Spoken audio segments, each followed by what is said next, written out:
ጊፋታ የዘመን መቁጠሪያ ብቻ ሳይሆን የታሪክ የማህበራዊ እሴትና የአንድነት መግለጫ እንዲሁም የእርቅና የአዲስ ተስፋ ማብሰሪያ ነው ሲሉ በአሜሪካ የኢትዮጵያ ኤምባሲ ዲፕሎማቲክ ሚሽን ዘርፍ ኃላፊ አምባሳደር አብርሃም መንግስቱ ገለጹ። የጊፋታ በዓል በዩኔስኮ ዓለም አቀፍ የማይዳሰስ ቅርስነት መመዝገቡን አስመልክቶ ለወላይታ ብሔር ተወላጆች ለኢትዮጵያዊ የወላይታ ወዳጆችና የወላይታ ግሎባል አሊያንስ ወይም ወጋ ደጋፊዎች የጋራ መድረክም ተካሂዷል። እድገት እስራኤል እንደሚከተለው ያቀርበዋል።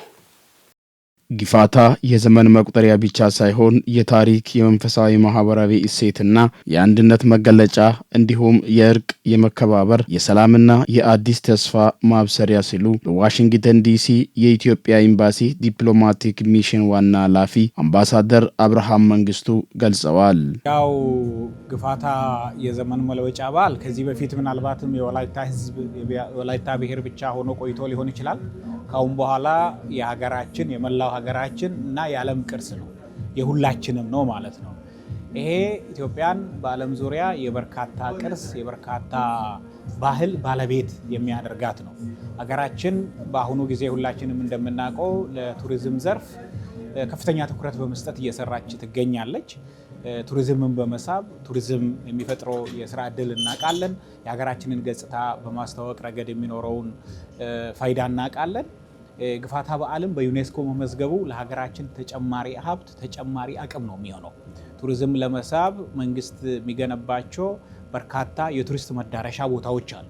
ቱሪስቶች ሲመጡ እነዚህ መዳረሻዎች ብቻ አይደለም ለማየት የሚመጡትና እንደዚህ አይነት የካበቱ ባህሎች ቱባ ባህሎች በሀገራችን መኖራቸው የሁሉም ብሔር ብሔረሰቦች በተለይ በዓለም አቀፍ ደረጃ በዩኔስኮ የመታወቅ የመመዝገብ እድል ሲያገኙ ሀገራችን ይበልጥ በቱሪስቶች ዘንድ አፒል የሚታረግ ተቀባይነት ያላት ሀገር ተቀባይነት እንዲኖራት የሚያደርግ ነው። አምባሳደር አብርሃም ይህንን የገለጹት ወላይታ ግሎባል አሊያንስ ወጋ በሚል በዋሽንግተን ዲሲ ተመዝግቦ በሕግ እውቅና አግኝቶ የሚንቀሳቀስ ለትርፍ ያልቆመ መንግስታዊ ያልሆነ የወላይታ ዲያስፖራ አስተባባሪ ድርጅት ጊፋታ በዩኔስኮ ዓለም አቀፍ የማይዳሰስ ቅርስነት መመዝገብን አስመልክቶ ለብሔሩ ተወላጆችና ወዳጆች ጥር 4 ቀን ባዘጋጀው ህዝባዊ መድረክ ላይ ነው። አምባሳደሩ በመልእክታቸው ጊፋታ ከሚታወቅባቸው ቁልፍ መገለጫዎች መካከል ሰላም፣ አንድነት፣ ራዕይ፣ ኃላፊነት መውሰድ፣ ተግባራዊ ስራዎች ማበረከትና የመሳሰሉ ሌሎችንም መልካም እሴቶች ናቸው ብለዋል።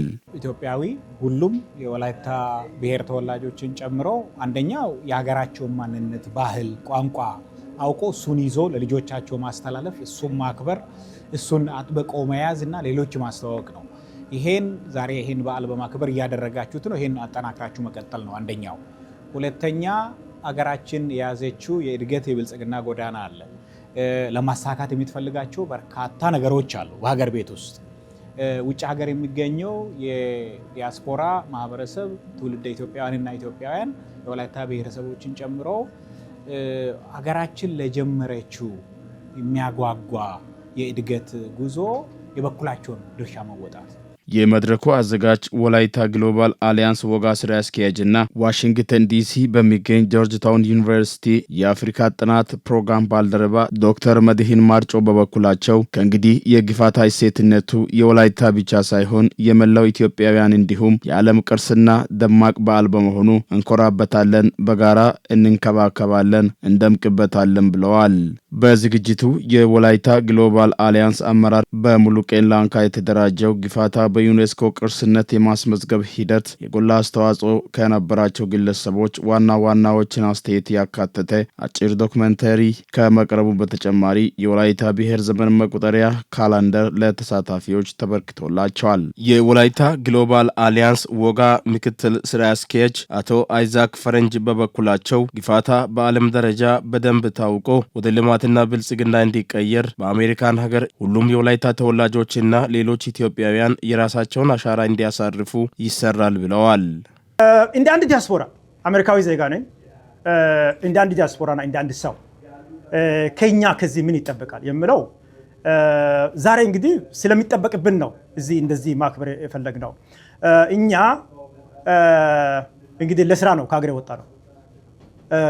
እዛ ያለው ህዝባችን አለ፣ ቤተሰብ አለን እና እዚህ የኛ አስተዋጽኦ ዛሬ ላይ ጊፋታ በዩኔስኮ እንዲመዘገብ ጨምሮ ትልቁን ሚና እንደተጫወተ ሁሉ በሚቀጥሉትም ጊዜ ይህ አሜሪካ እንግዲህ የተባረከ ሀገር ናት። ወደድንም ጠላንም የዓለም አቀፍ ተጽዕኖ ያላት ሀገር ስለሆነች እዚህ የምንኖር እኛ አንደኛ ለኢትዮጵያ ሀገራችንም ከፍታ እንዲሆን፣ ሁለተኛ ለወላይታም ትልቅ ሀብት እንዲሆን ይህን በማስቀጠል ደረጃ ላይ ትልቁ ሚና መጫወት እንችላለን የሚል እምነት አለኝ እና ለመላው ዲያስፖራ በሚቀጥለው ወር ሰፕተምበር ላይ በፈረንጅ ሰፕተምበር ከገባ በኋላ 3ኛው እሁድ ላይ የጨረቃዋ አወጣጥ ምክንያቱም የወላይታ ህዝብ የሚከተለው ሉናር ካሌንደር ነው። ለሺዎች ዓመታት ሲከተል የነበረው ጨረቃዋ አወጣጥ ነው።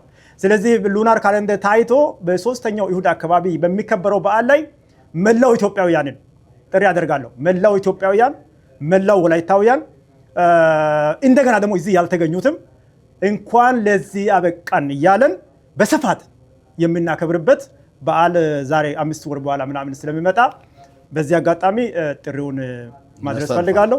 በፕሮግራሙ ላይ የዲያስፖራ ጉዳይ ኃላፊዎች፣ የኢትዮጵያ ኮሚኒቲ ዲቨሎፕመንት ካውንስል ተወካይ፣ የጆርጅ ታውን ዩኒቨርሲቲ የአፍሪካ ጥናት ፕሮግራምና የሃዋርድ ዩኒቨርሲቲ ስኩል ኦፍ ሶሻል ወርክ ፕሮፌሰሮች የሆኑ አሜሪካኖች የተገኙ ሲሆን በዓሉ የዓለም ቅርስ በመሆኑ እኛንም ይመለከታልና የሥነ ሥርዓቱ አካል አድርጋችሁ ስለጋበዛችሁ ወላይታ ግሎባል አሊያንስ ወጋ እናመሰግናለን። የወላይታ ኮሚኒቲም እንኳን አደረሳችሁ የሚል መልእክት አስተላልፈዋል ሲል መረጃውን ያደረሰን ወላይታ ግሎባል አሊያንስ ወጋ ነው።